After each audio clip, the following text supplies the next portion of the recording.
Hi, my name is Summer, and I have a really strange story to tell. My boyfriend, Andrew, has always been a bit mysterious. He is super smart and a little bit introverted, so not a lot of people get him.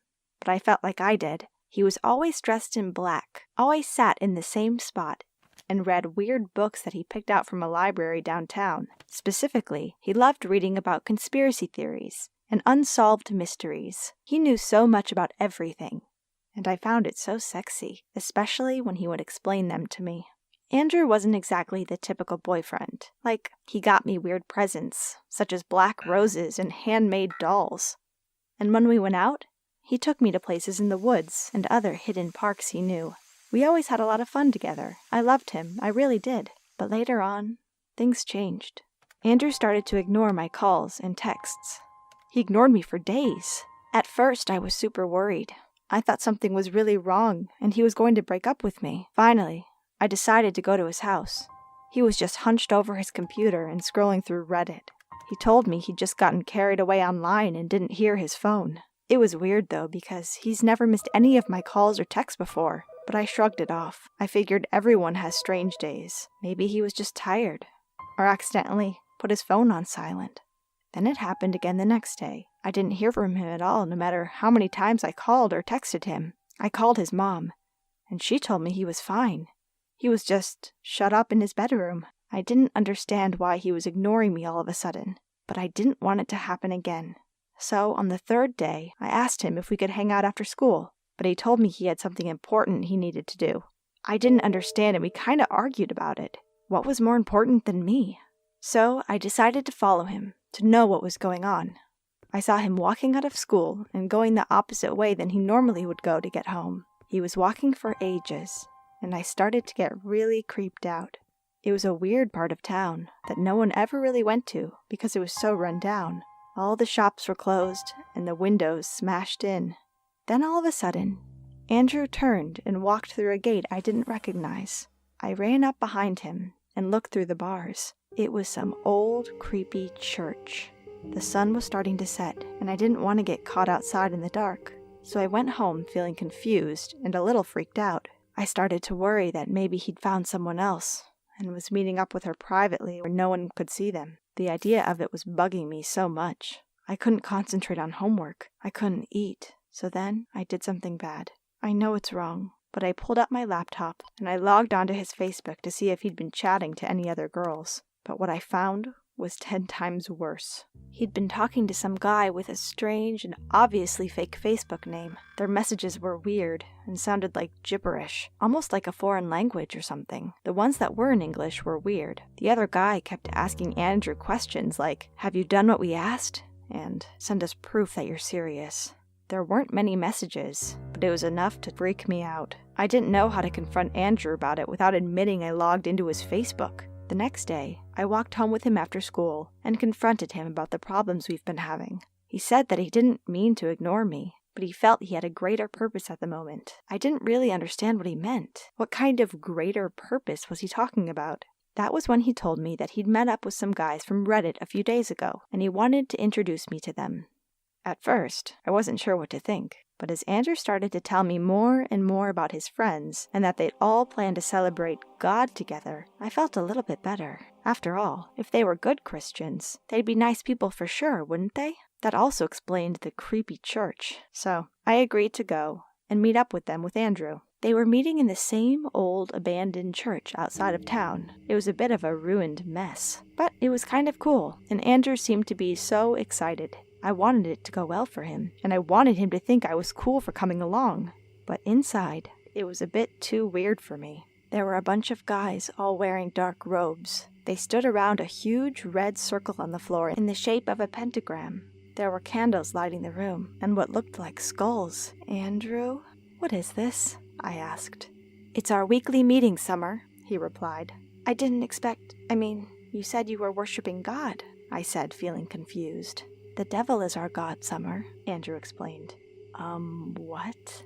The devil? He must have lost his mind. "Listen, Summer, some things are not always what they seem. The devil is not bad. It's actually the opposite. The devil is liberating. Trusting the devil will give you power. In contrast, the other God who wants you to know nothing but blindly worship him. For example, God didn't let Adam and Eve eat from the tree of knowledge of good and evil. He didn't want them to be knowledgeable. He's not the good guy here. If you had children, you wouldn't want them to stay ignorant now, would you? He said with confidence. Andrew kept trying to explain his beliefs to me, even though I was a bit taken aback from the whole idea. I kept an open mind and listened. However, the whole thing was still crazy. I couldn't accept that my boyfriend follows a satanic religion. It was terrifying.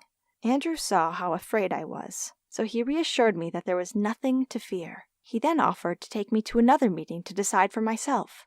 I hesitated a bit, but then I agreed. I went to the meeting the next day, and to be honest, it wasn't bad, and I had many questions. I started going to those meetings with Andrew more often. In the prayer meetings, they wore these black robes, and Andrew made me wear one too. They would chant things and light candles. It was always in Latin. Andrew asked me to say the words too, so I did, even though I had no idea what they meant. I honestly still had some suspicions, but I kept telling myself that these people weren't harmful, and since Andrew was enjoying the meetings, I should too. After a while, I found myself enjoying these meetings. I got excited to go to every meeting, and I was always with Andrew. I also liked the people there. The community was really nice to me, and I made a lot of friends. Then came the day I was privileged to become a member of Andrew's community, and I got invited to attend a welcoming ceremony. When I accepted the invite, Andrew gave me the biggest hug and whispered in my ear that he loved me.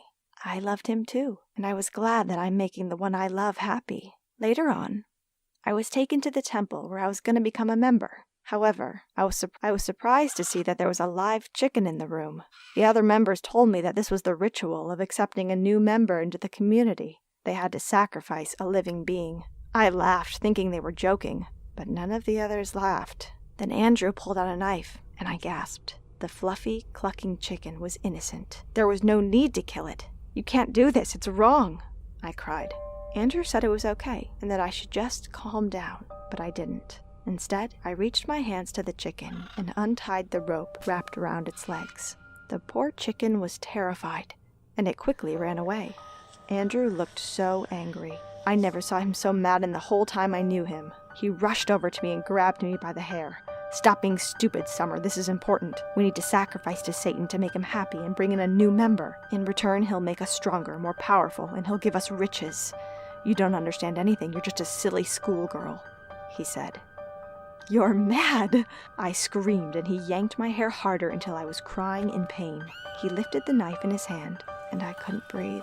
Everything in my body was telling me to run. I kicked him in the leg and sent him flying to the floor before I ran away and never looked back. When I got home, I ran in my mother's arms and burst into tears.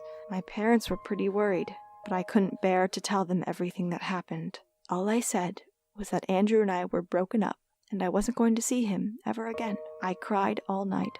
The next day, I was so nervous about going to school and seeing him. Luckily, he wasn't there. I wondered about whether I was the reason he didn't show up, but the reason wasn't important. What mattered was that I won't see him that day. Surprisingly, the teacher told us that Andrew won't be coming back to our school, like ever. Apparently, his mom called in that morning to say that they had to move out of the city for urgent business reasons. I couldn't feel luckier and happier than that. Now, when I look back on it all, I feel like I'd been so stupid. I mean, oh my God, I'd put on stupid robes and chanted silly words that made no sense. I'd done it all to make Andrew happy, despite what my head was telling me to do. I guess it proves that love can make you do stupid things sometimes, but it's important to understand that you shouldn't let anyone manipulate you, especially not when you're vulnerable.